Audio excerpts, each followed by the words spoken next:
매크로부터 기업까지 장렬하게 브리핑해드립니다. 장렬한 브리핑. 안녕하세요. 안녕하세요. 네, 오랜만입니다. 네, 지난주에 네. 저 빼고 하셨잖아요. 울었어요.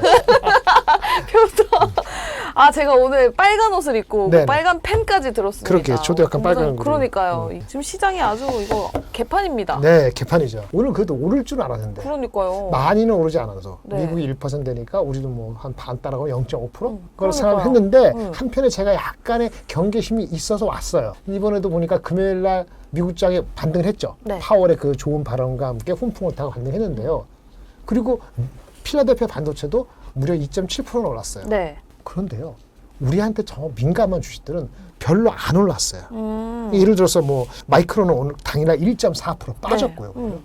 특별한 뉴스 없었어요. 1.4% 네네. 빠졌고 장비 업체들도 약하게 반등을 했고 주간 단위로는 2% 빠졌거든요. 그러니까 ASML, 어플라이 머티리얼즈, 램 리서치 이게 3대 장비 업체인데 장비 업체는 주간 단위로 힘을 못 썼어요. 네. 제가 생각한 거는 미국이 전반적으로 훈풍이 불었습니다만은 반도체는 그 AI 또는 반도체 피크 아웃 논란을 불지핀 모건 스탠리의 리포트 그게 영향을 주는 거예요. 그러니까요. 그게 한국도 영향을 줄 수도 있다는 생각은 하고 왔어요. 지난주 금요일 날 다 좋았지만은 사실은 마이크론이나 반도체 장비주가 약했다는 것이 좀 안 좋은 심정을 갖고 오늘 사실 왔습니다. 그럼 그 전에 다시 앞에 네. 매크로를 짚어보면 그래도 오늘 장에서 금리 인하 수혜주들이 조금 올라가고는 네, 있어요. 맞습니다. 근데 우리나라는 금통이 지난주였죠. 네, 또 네. 다시 동결을 했었고 그래서 만약에 9월 달에 금리 인하를 한다면 미국에서 미국이? 금리 인하를 한다면 우리나라도 거기에 좀 따라갈 가능성은 있는지. 진짜 50이 되면은 네. 우리는 10월 달에 반드시 할 겁니다. 50bp 내리면 네, 그거는 경기 침체를 암시하거나 아니면 가능성이 있다고 내포하고 미국이 금리 내릴 걸 같거든요. 네. 50bp가 한다면은. 네, 네. 그럼 우리 다음 달 10월 달에 금리 인하를 하겠죠. 왜냐하면 금통위에서도 금리 인하를 4분기 중에 한다 할 맞아요. 가능성이 있거든요. 네. 4분기가 10월이 되고 11월일 수도 있죠. 그러니까 네. 미국이 9월 달에 금리 인하를 많이 할 수밖에 없는 상황이냐 아니면 우리가 예상한 것처럼 25비 정도 하냐에 따라 갖고 액션이 10월에 있을 수도 있고 11월에 미룰 수도 있다. 이렇게 됩니다. 네. 근데 뭐 지금 뭐 가계대출 금리 그거에 네네. 너무 많아가지고 함부로 또 금리를 못 내린다. 그러니까 그런 측면도 있어요. 그래서 만약 그렇게 되면 어떻게 되죠? 미국은 금리가 내리는데 우리가 늦어진다면은 네. 우리가 원화가 강세가 더 되겠죠. 미국 금리 내도 우리도 같이 내려야지. 네, 네. 원화 강세 속도가 요즘 너무 빨라서 문제잖아요. 네, 네, 네. 근데 원화 강세 더 될 수도 있죠. 네. 그런 측면에서도 원화 강세도 신경이 쓰이는 거예요. 그러니까요. 우리가 우리 약한 이유 중에 하나가 미국이 금리가 좋았음에도 불구하고 낙한 네. 이유가 네. 원화 강세. 그런 센티먼트까지 있는 상태가 되니까 주가가 대표주가 못 가는 거예요. 지금 그 얘기도 있던데 오히려 일본의 엔화가 강세를 보이니까 위안화 쪽으로 가는 사람들도 있다. 그럴 수도 있어요. 왜냐면은 미국이 금리를 빨리빨리 내리면은 중국 입장에서는 경기가 너무 안 좋기 때문에 네. 금리 인하를 하고 싶은 생각이 있는데 그걸 눈치 보고 왔단 말이에요. 네. 자기네들도 그 동료를 받아갖고 네, 네. 금리 인하를 빨리 할 수 있어요. 네. 그러면 이제 금리가 낮아지는 거니까 네, 네. 그런 논리가 나올 수도 있죠. 그러면 우리나라 시장에 좀 영향이 있어요? 별로 안 좋죠. 또 우리나라 그럼 좋을 조건이 뭐가 있어요? 우리가 이번에 좋은 엔비디아 거는 실적밖에 없어요? 그래서 미국이 금리 내리는데 중국이 금리를 내려서 네. 중국이 경기가 좋아져서 네, 네. 우리한테 다시 오는 이 시나리오인데 그건 너무 멀잖아. 돌고 네, 도는 게. 그러니까요. 그 미국이 금리를 빨리 내린 이유 자체가 경기가 안 좋아서 그러는 건데 그러니까요. 이 효과가 우리한테 돌아올 걸 생각해서 그건 아닌 거지. 그냥 중국이 좋은 거지. 그러니까 그거는 약간 또 괴리가 있을 수 있어요. 네. 우리는 지금 당분간은 엔화하고 연결돼 있고 엔화랑 네. 너무 빨리 그 달러가 약세가 되고 원화가 강세가 되는 바람에 외국 입장에서는 원화가 안정화돼야지 들어올 거 아닙니까? 그쵸. 원화가 다시 약세되는 걸 생각을 하니까 네. 이렇게 딱 사가지고 이렇게 되는데 이게 안 되는 거지. 타이밍이 안 맞는 거예요. 타이밍이 좀 어려워요. 그럼 지금 가장 좋은 시나리오는 9월 달에 연준이 25bp만 내리는 거네요. 네, 그렇죠. 50bp는 또 막 네. 경기 침체니 네. 뭐니 하면서 맞아요. 또 시끄러워지니까. 네. 연준이 싫어하는 것이 네. 빠른 달러 약세로 N 캐리 트레이드 청산되는 걸 원하지도 않아요. 최소한 선거 전까지. 네. 그러니까 그래서 자기네들도 웬만하면 달러를 약세를 빨리 하고 싶은 생각은 없어. 그렇죠. 그 달러를 빨리 약세를 금리를 만약에 50bp 하면은 네. 버블이 재현될 가능성도 인플레가 있거든요. 네. 예전 그게 금방 안 오죠. 금리 인하를 막 빨리 했는데 나중에 6개월, 1년 돼 보니까 버블을 조장했다라는 비판을 받을 수도 있어요. 그렇게 될 소지가 있으면 금리 인하를 빨리 안 하겠죠. 네. 그러니까 금리 인하를 빨리 해가지고 버블이 제한되는 건 싫고 빨리 하면은 N고가 되니까 그것도 선거 싫고. 앞두고 싫고 네. 그런데 경기 침체가 실제 발생하면 안 되니까 네. 그 눈치를 봐야 되니까 고용 지표를 보면서 하겠다는 거니까 금리 인하는 할긴 할 텐데 어떻게 할지는 정확히 얘기 안 하고 경기가 뭉개지면 어쩔 수 없다. 네. 그래서 50bp를 할 수도 있다는 식으로 살짝 보여준 네, 거거든요. 그때가 다가오고 있다. 그런 상태인데 만약에 진짜 50bp를 한다. 지금 시장에서는 한 35%만 기대하고 있는데 네. 9월 달에. 네.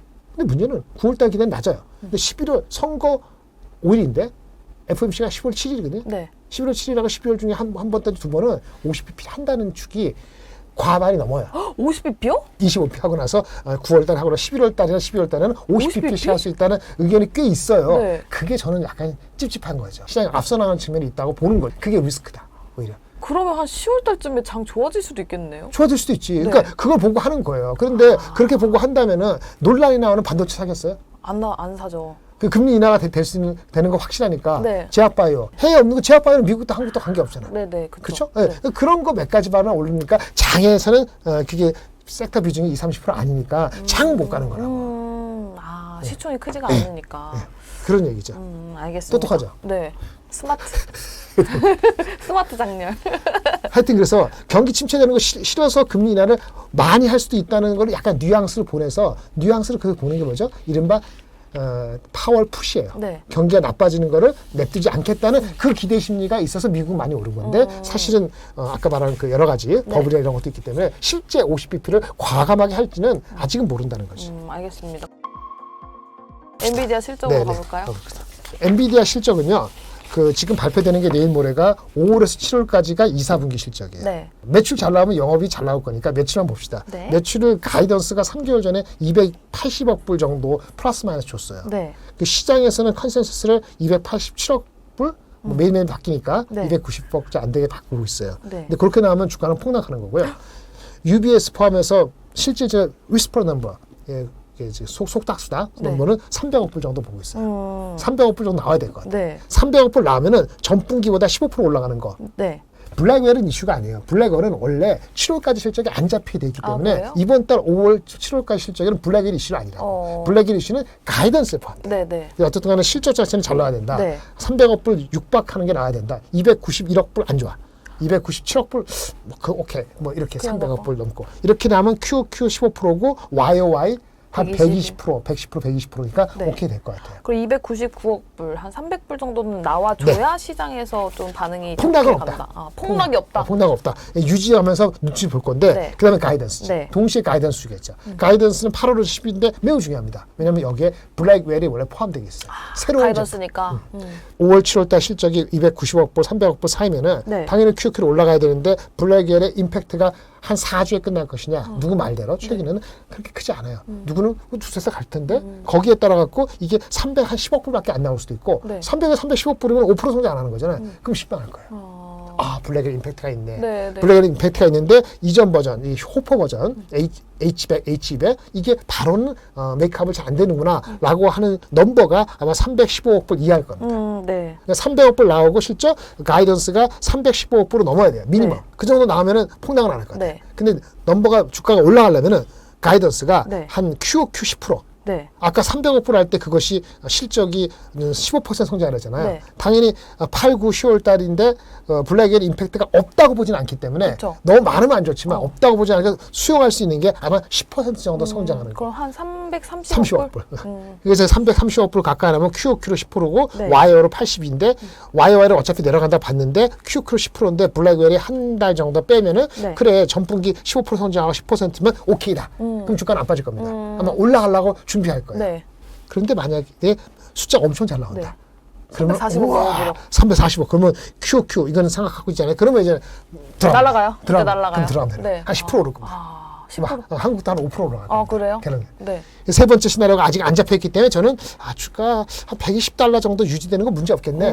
$130 전고점 135달러로 가려면은 135달러 이상 가려면 어떻게 돼요? 지금 130달러인데 이 300억 불, 330억 불. 심플하게 네. 300, 330. 아, 300, 330 정도는 나와줘야 그러면 정고점? 지금 130불에서 정고점을 향해서 한번 가보겠다. 아, 이렇게 보는 거죠. 알겠습니다. 그리고 퀄리티가 있어요. 퀄리티. 이게 지금 7월까지 실적이고 8, 9, 10월에 블랙웰인데 임팩트가 있느냐 없느냐에서 325%, 330 이렇게 했는데 참을성 있는 사람들은 질적인 거거든요. 질적은 뭐냐면 얘네들이 쿠다 시스템, 네.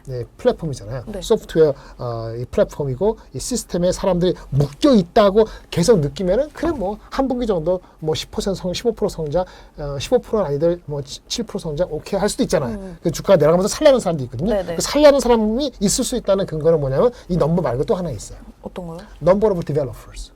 그러니까 개발자의 숫자가 늘면 돼요. 아, 쿠다 시스템에 들어있는. 네. 그 숫자들 우리가 많이 하이라이트 안 해서 그런데 얘네들이 21년도에 200 몇십만 명 정도의 개발자였는데 이게 지난 분기는 이번 분기, 2분기는 1분기 말이지. 네네. 그때 510만 명이었어요. 그러니까 4년 사이에 250이 더블 됐거든요. 근데 510만 명이 바로 전분기에 네. 대비했을 때 100만 명이 늘어났어요. 어머. 그래서 사실은 지난 실적 때 이 넘버 오브 디벨로퍼로 늘어난 거에 대한 평가가 좋았어요. 아. 그거까지 진짜. 아까 300, 330억 이거 다 나오면은 네. 그럼 주가 들어가면 된다. 아, 그다음- 300에다가 그 가이던스도 330 나오고 여기다 플러스로 개발자도 전분기 대비 한 10%에서 20% 그렇지. 나오면은 늘었다 그날 들어가도 돼. 하면 그날 바로 네. 정보점을 향해 달려가니까. 한국 주식도 그냥 갈 거야. 아, 걔네가 10% 올라가면 한 5% 갈 것이고 최소한 걔네가 7% 올라가면 3% 올라갈 거야. 네. 그럼 장은 2,700 안착하고 2,715 이렇게 가겠지. 네. 그게 목요일날 베스트 날이에요. 리포트 말씀드릴게요. 테크는 언더예요. 테크는 언더입니다. 네. 언더라고 제로 발릴 필요 없어요. MD 어떨지 모르니까. 어. 그러니까 테크가 언더가 아니라면 30-40% 돼야 되거든요. 네. 그러니까 20%죠. 초반. 그 오버가 뭐냐? 시가총액이 10%밖에 안 되는 게 있어요. 네. 제약바이오. 아, 네. 많이 올랐어요. 엄청 시가총액. 올랐죠. 근데 10%밖에 안 돼. 어. 우리가 제약바이오가 피크가 있을 때 헬스케어 섹터가 4년, 3년 전인가? 그때 피크일 때가 우리가 14% 정도 갔었어요. 네. 그러니까 더 갈 수도 있어요. 저 같으면 한 20%. 제약바이오가 넘버원. 네. 그 다음에 아마도 금융 섹터. 금융, 은행주나 은행주나 이런 보험주도 쪽. 올라가고. 그렇지. 그쪽은 이제 그 주주 환원 수도 있고 네. 금리도 빨리 내릴 것 같지 않으니까. 뭐 실적도 괜찮다고. 네, 실적도 괜찮더라고. 그리고 그거 정도 들어가고 그다음에 신재생. 오버웨이 신재생. 신재생까지. 신재생인데 이게 미국 주식을 살 수도 있고 한국 주식 살 수 있잖아요. 한국의 신재생이 약하죠. 네. 미국의 신재생은 그 해리스가 되면은 그쪽을 더 할 그쵸. 것이고. 네. 오늘도 가져온 종목 중에 하나가 미국의 신재생 관련되는 조그만 종목이 있거든요. 네. 그런 종목은 빠질 때 나쁘지 않을 것 같습니다. 화장품은요? 화장품은 좋아했는데 네. 좀 비중을 좀 줄여야 될 것 같아요. 왜요? 왜냐하면 섹터에 많은 것들이 동반해서 갈 것 같지는 않아요. 아, 그러니까 거기서 옥석 가리기가 그렇죠. 필요하다. 근데 곡석 가리기 잘 못한다면 비중은 뭐 한 10%, 뭐 예전에 한 15%까지 하는데 조금 낮추는 그런 식으로. 알겠습니다. 그럼 오버웨이스는 제약바이오랑 신재생이랑 금융섹터. 금융 섹터. 알겠습니다. 그러면 또 신재생 중에서도 이제 미국장에서 네. 영향을 받을 수 있는 좋은 종목이 있다. 네, 종목 3개라기보다는 살펴볼 종목. 네, 리포트가 잘 나왔어요. 리포트 읽어보시면 합니다. 네. 첫 번째 산일전기입니다. 산일전기. 예, DS투자증권에서 8월 22일자고요. 목표 주가는 57,000원이고 네. 제목이 남다른 변압기 업체. 변압기 업체. 남다르다는 게 포인트가 이거예요. 그냥 일부 그 노후 전력만 교체되는 건 당연한데 네. 특수 변압기가 있어요. 풍력, 그 다음에 ESS, 태양광. 여기에 거기도 여러 가지 변압기가 필요한가 봐요. 그래요? 일반적인 변압기가 아니고 네. 그건 잘 몰랐는데 뭐 인버터를 뭘 전환할 때 필요한 변압기. 네, 네. 그다음에 뭐 이렇게 냉각해주는 그 부위가 있는데 거기에 들어가는 무슨 변압기. 근데 그런 변압기가 일반 변압기보다 뭐 개수는 적겠죠. 네. 이게 시장의 80%라는 건 아니에요. 근데 얘네들도. 비싸겠다. 비싸지. 그쵸. 그 특수 변압기 매출의 비중이 올해는 올해도 한 30-40% 되는 것 같은데 내년에 이게 더 많아진대요. 오. 내년에 56%가. 네. 왜 특수 변압기? 어디? 미국에 쓰이는 아까 그 신재생 에너지에 네. 들어가는 특수 변압기잖아요. 네. 그게 내년부터 본격화 된다고 보는 거예요. 그래서 비중이 내년에 56% 되는데 이게 마진이 좋을 것 같아서 네. 마진이 내년에도 올해도 좋지만 내년에 마진이 한 30% 유지되고 성장률도 올해도 많이 됐지만 내년에 또 40%. 오. 그럼 PER이 얼마 정도 돼야 될 것 같아요? 한 20배 줄여야 될 것 같지 않아요? 네. 그래서 20배 준 게 57,000원. 근데 20배 준다는 것이 다른 변압기보다는 밸류를 업 주는 거거든요. 네. 이 특수한 게 있다고 특수 했어요. 변압기 때문에.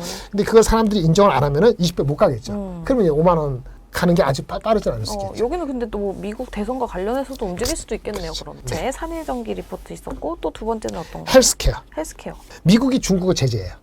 그렇죠? 네. 미국이 중국이 제재하는 것 중에 임박한 것이 하원에서 생물보안법을 통과를 시키기로 지금 사람들이 기대하고 있어요. 이게 통과 안 되면 분위기 쌓여지는 거죠. 그러니까요. 근데 7월 말에 연내 통과를 할 거라고 얘기를 했고 생물보안법을 미국 하원 전체 회의에 상정될 예정이라는 게 지금 기대심이에요. 9월 말까지. 네.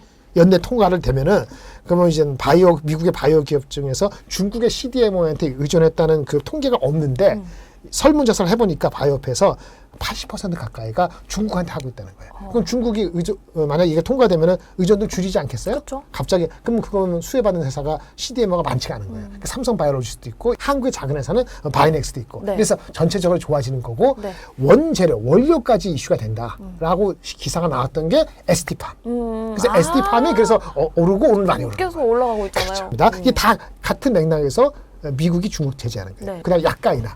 약가인화를 하거든요. 네. 인프라가 나쁘니까 약가인화를 추진을 계속해서 업체들하고 이렇게 하면은 오리지널 약보다 CMO에 대한 수요가 높잖아요. 이게 또 우리한테 또 오는 거예요.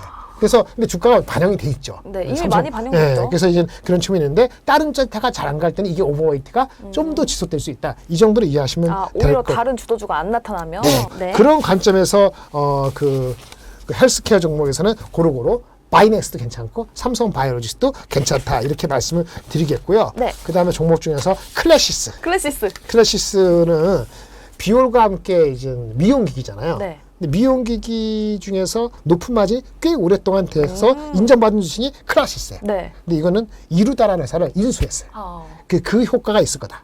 이루다 인수하고 나서. 그러니까 합병이 되면은 솔루션이 얘네가 클래시스 갖고 있는 게 초음파 쪽인데 이루다가 갖고 있는 것 중에서는 뭐 피부 회춘하는 거, 뭐 아니면 그런 거 이런 쪽에 다른 쪽 갖고 미국이나 유럽이나 저기 중동 지역의 마켓을 새롭게 액세스할 수 있다. 그 이루다 인수하고 나서 나오는 매출 실적은 언제부터? 내년부터요. 내년부터. 내년이 올해보다 그래서 매출이 한 40%, 영업이익도 30% 돼. 마진이 워낙 높았기 때문에 내려간다 하더라도 이루다가 마진이 적으니까 원래 50% 하던 게 한 47% 이렇게 하더라도 지금은 한 단계 진화할 시기다라고 리포트를 적었어요. 밸류가 이것도 아주 싸진 않아요. 시장이 따박따박 실적 나오고 실적이 계속 좋아질 것 같은 느낌만 주면은 좀 일찍 PER을 땡길 수도 있다고 봐요. EBITA. 그래서 이 주식도 볼만하다. 인수를 했고 앞으로도 그런 걸 계속 할 것이고 그런 식으로 이 미용업계가 요구하기 때문에 성장에 대한 의지도 그렇죠. 강하고 그런 걸 좋게 본다면은 이 리포트 볼만합니다. 네, 알겠습니다. 지금 거의 한 달 동안 좋은 얘기를 못 하는 것 같아요. 아마 이 생각에 지난주 금요일날 그 비가 내렸어요. 비가 내렸죠. 비 많이 내렸죠. 그게 어쨌든 기온이 조금 떨어졌잖아요. 근데 비가 온다고 바로 25도 되지는 않거든요. 가을비가 그거를 촉진하죠. 우리도 그러기를 일주일 내로 기대를 해보겠습니다. 알겠습니다. 다음 주 월요일에는 제발 좋은 얘기를 할 수 있길 바라보면서 오늘 장렬한 브리핑은 여기서 인사드리도록 하겠습니다. 저희는 다음 주에 더욱더 장렬하게 돌아오도록 할게요. 안녕. 안녕.